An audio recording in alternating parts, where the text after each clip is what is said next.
નમસ્કાર વિદ્યાર્થી મિત્રો, કેમ છો બધા? મજામાં જશો મિત્રો. આજે આપણે ધોરણ 9 વિષય ગણિતની અંદર પ્રકરણ 2 બહુપદીઓ એના વિશે આપણે અભ્યાસ કરવો છે. તો આજે આપણે સ્વાધ્યાય 2.1 જોવાનું છે.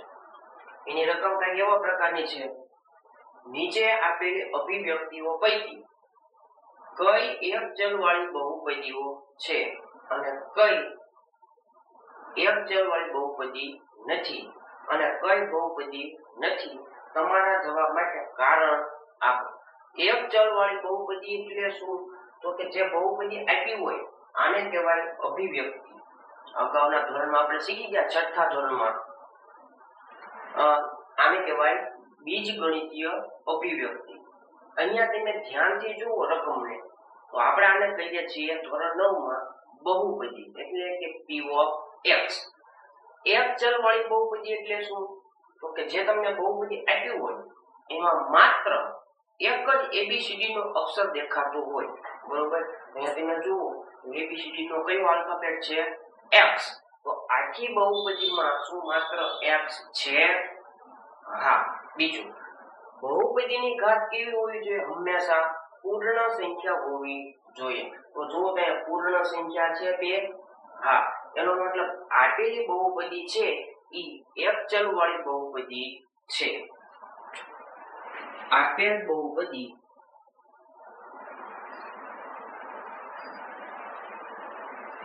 એક ચલવાળી બહુપદી છે.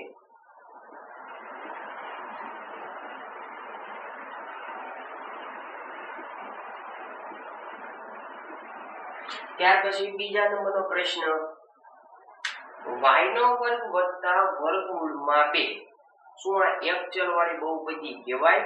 એટલે કે ફરીથી માત્ર જે બહુપદીમાં આપી હોય એમાં માત્ર એક જ આલ્ફાબેટ આવેલો હોય અને બહુપદીની ઘાત કેવી હોવી જોઈએ? પૂર્ણ સંખ્યા હોવી જોઈએ. તો અહીંયા તમે જુઓ તો ABCD નો એક જ અક્ષર છે અને ઘાત કેવી છે? પૂર્ણ સંખ્યા છે. એનો મતલબ આ એક ચલવાળી બહુપદી કહેવાય. આપેલ બહુપદી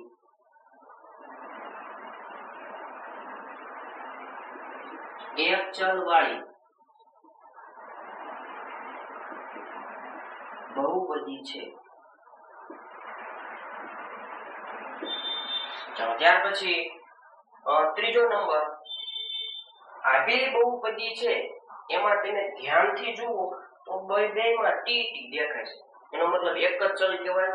હા, પણ અહીંયા જે વર્ગમૂળ t છે એ હકીકતમાં આવી રીતે દર્શાવાય: t બરાબર t ની 1/2 ઘાત. બરાબર? આ વર્ગમૂળ t છે એની ઘાત કેવી થાય? 1/2, કે જે પૂર્ણ સંખ્યા નથી. એટલા માટે આપણે આને એક ચલવાળી બહુપદી કહેતા નથી. એક ચલ તો છે પણ બહુપદી નથી. કેમ? કારણ કે t ની ઘાત કેવી છે? 1/2, કે જે અપૂર્ણાંક સંખ્યા સ્વરૂપે હોવી જોઈએ નહીં. એટલા માટે આપેલી બહુપદી નથી. આપેલ બહુપદી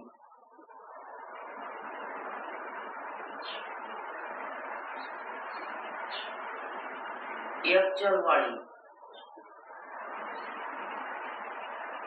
બહુપદી નથી. ત્યાર પછી y પ્લસ 2/y. હવે આનું થોડુંક સાદુરૂપ આપી દઈએ એટલે આવો પ્રકારનું થાય: y પ્લસ આ જે y છે એ ક્યાં છે? છેદમાં. આપણે અંશમાં લાવો તો લાવી શકાય. ઘાત કેવી કરી નાખવાની? માઈનસ. અહીંયા ઘાત કેટલી હશે? 1. ઉપર આવે તો -1. અહીંયા તમે જુઓ તો ઘાત કેવી છે? માઈનસ સંખ્યા છે, પૂર્ણ સંખ્યા નથી. અહીંયા તમે જુઓ તો y છે પણ ઘાત કેવી છે? પૂર્ણ સંખ્યા નથી. એક ચલ છે પણ બહુપદી નથી. આપેલી બહુપદી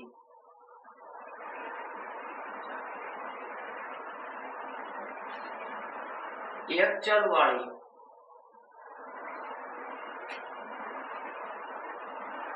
બહુપદી નથી.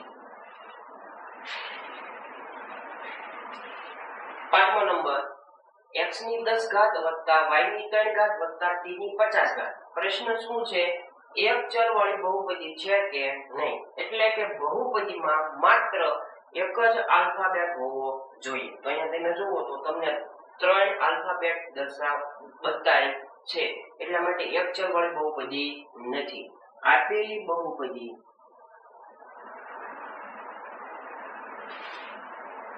એક ચલ વાળી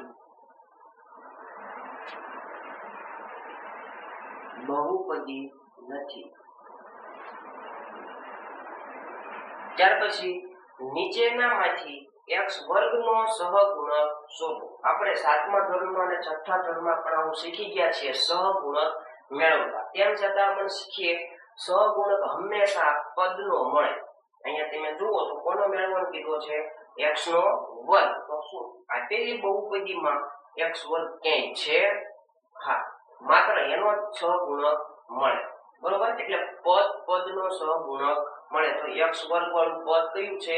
આવડું આ, કે જેમાં 2 અને x નો સમાવેશ થતો નથી, માત્ર પદનો જ સહગુણક મળે. તો કયું પદ કીધું છે? x વર્ગ. તો અહીંયા લખવાનું x વર્ગનો સહગુણક. હવે અહીંયા તમે ધ્યાનથી જુઓ તો x વર્ગને આડો હાથ દઈ દેવાનો, ખાલી પદનો સહગુણક મળે, એમાં 2 અને x નો સમાવેશ થાય નહીં. તો અહીંયા તમે x વર્ગને આડો હાથ દઈ દો તો તમને કઈ દેખાય છે?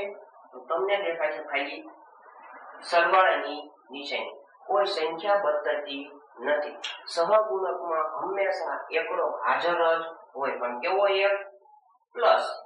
પ્લસ આપણે લખતા નથી, x વર્ગનો સહગુણક થાય 1. ત્યાર પછી બીજા પદમાં 2 - x નો વર્ગ વત્તા x નો વર્ગ. અહીંયા ઘણી છે.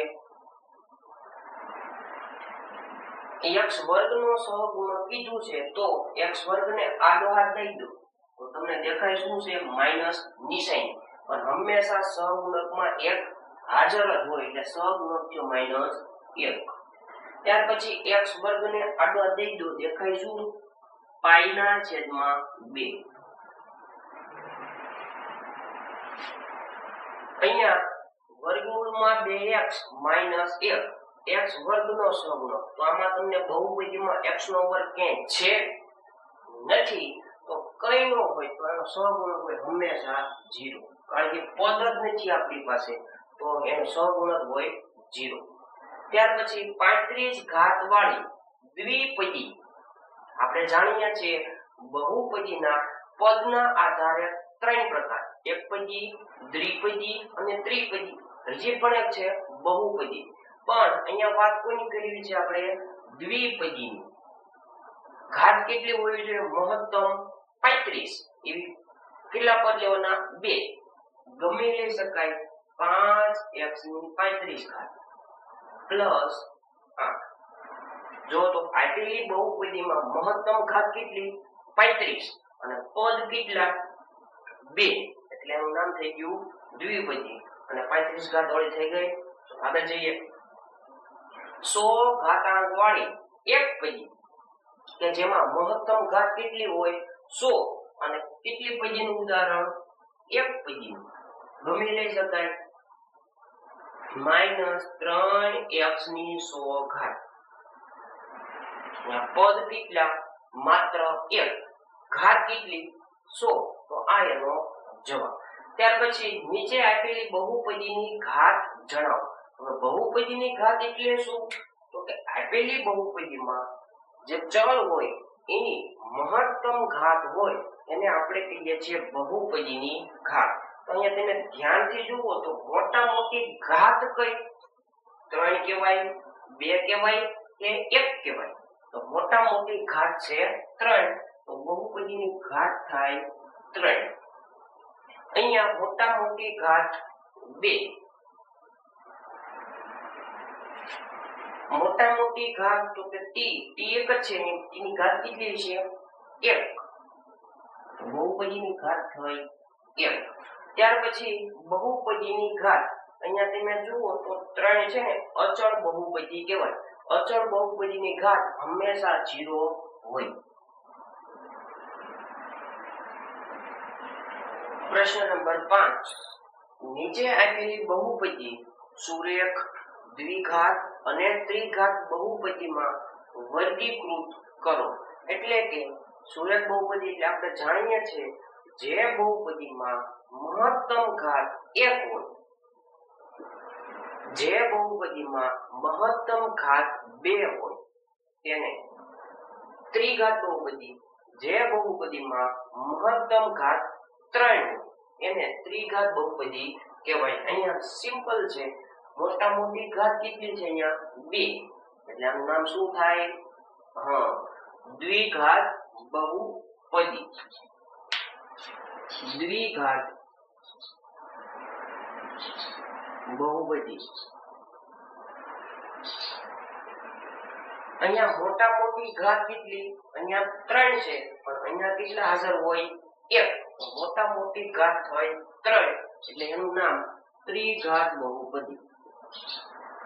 ત્રિઘાત બહુપદી. અહીંયા મોટા મોટી ઘાત 2 છે, એટલે એનું નામ છે દ્વિઘાત બહુપદી. માત્ર ઘાતને જોવાની છે. અહીંયા મોટા મોટી ઘાત, તો અહીંયા x ની કેટલી ઘાત હશે? 1, એટલે એનું નામ છે સુરેખ. સુરેખ બહુપદી. અહીંયા t ની ઘાત કેટલી?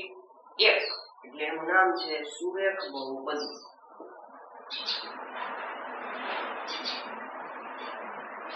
અહીંયા ઘાત કેટલી છે? 2, એટલે એનું નામ છે દ્વિઘાત બહુપદી.